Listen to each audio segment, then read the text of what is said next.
Waqf Amendment Act Waqf की property की मतदान से देखो कि तेंखान के आधा उसी से खुद एक कौवा अदगी एक बिना तेंगा भी आधा में हम तेंगा के कौवा हम यामन तो नसी ये में confuse हो गया है कल की नो हाइबा मतमदा अखोगी property से शेना बा मतमदा कना गुम्बसु यावरे हर का मधुदा आई से लीडर नहीं है ना कुमार के दबो मतमदा कोई मणिपुर प्रजास तो मणिपुर की होगा पुन तक वक्त की मकोई दिन नोटिस तो कौन मतमदा ना हाना बोर्ड इलेक्शन का तो है नहीं है कोई भी कौन दिखो से चाव मधुदा को तैयार हो गए ना अदो मसाई की अदो का आई लीडर नहीं है मतमदा हरा अपना सेलिब्रेशन तो इसे मसीदी आई वक्त दा मकोई ने आया पिथोर ब्रा है तो क्वेश्चन जो हम नहीं है प्रजा पुन मकी इपाई पुन थंबीरamba property से मखोइना आजाद पिथोगे या होला ब्रा नत्रक मोइन मॉनिटर तौना बा हाप ब्रा हाइबसे मसी आई क्वेश्चन जे हमनी है मरंदी वक्त हाइबसे कोई दितंगाई फरबा मोइने ते तो के खल से कराय दनो आई कोई को मदर सासिनेबा आई कोई थवाई मसिकुम बसिनेबा आई कोई मेमोरीज इपाई बुसि आई सासु फुंगदोरिबा मफम दुदा मेमोरीज ओइ इसा सु निसिंग हावदोरिबा मफम दुने मोइने टेक तो बुदोसि कल मैंने देख तो बुनियाद में अंदर सब तारों मन साइड हम गए इपाई पुसिंग दी हम संबने ना मखोई ने मधु की अतु की सीगे लेते आई कोई जान लाता थोक रति हो जाए कना खंगन में थोता आते ये ना पिन से मोई ले खंगन में आते आए कोई दी अतु तो पिथों ना मंगा तने बा नसी मतम सांगम सही सिंह का सा कया के वक्त प्रॉपर्टी सी कोई मुस्लिम ना रिकॉग्नाइज होगा मुस्लिम ना सेनर का लाखों से नसी दी मखोई की ni yaw to be ade na ko sa ba hang jage ro ni Christian da amadi India gi BJP da Hindu gi lai ba board me am se pangal la ma ya hon bra ba Hindu gi lai ba board me am se pangal ma Manipur da so lai ba be ka na board sida ko gi pangal mo ko ni joi to ni ba ado ni to honde to hon di Muslim gi am khat lai ba atai gi committee ni sing lai kra lak lai kra मकोई की committee Singh तो ना इकोई balm हो involve तो बंदा बा आदु का इकोई की मुस्लिम की तरन अमखत इपा इपुतना थंबीरamba की खरा खजिका पैसा से एंगसान लगा नाना लाइते वाई तो उसी कल की नोवा यात्रे खंगल लेबा मणिपुर यूम मई चाखरबा सिगी वाई होता है जन बाय बता यूम बो मई चाख इंडिया तो वाल वाई त निंखरबा अतु की फिरन रो जी अमुका मुस्लिम के अगेंस्ट ता पंगल के अगेंस्ट ता मथुआ तुराई के ना नसी राज्य सभा के एमपी होने लगे तबा मेदा छेड़ा नसी सीधा मेंबर होई सिको मास करी ग्राम को के दोलो नत्रक मास असी होई तगदी मा करी सोसो पिन कम से करी लवी लो कोई वफा प्रॉपर्टी दे खान तो बारे में 0% को मरम करी नो हागे आई खोई वो फसगी तमक तमाम सो इन नेशनल मीडिया तो लौकी सुप्रीम कोर्ट मांगा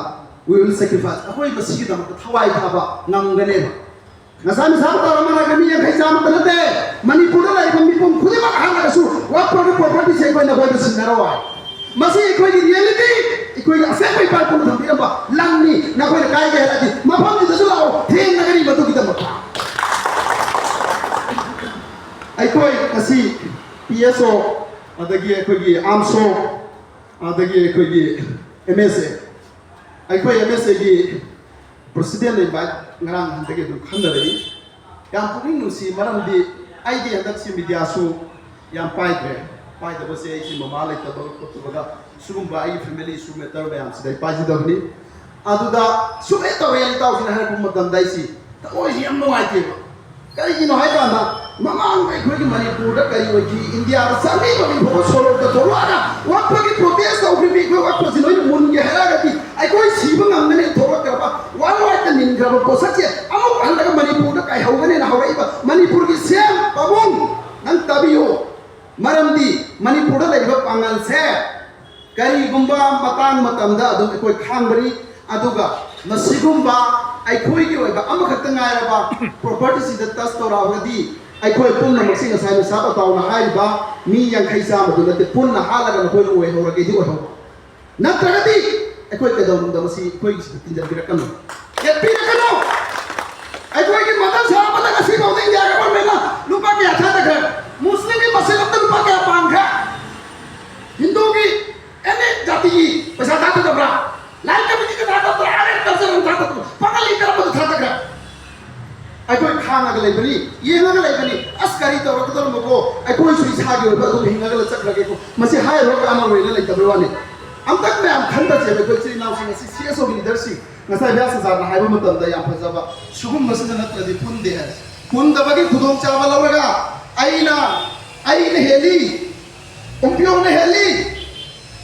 amukong ne heli natragana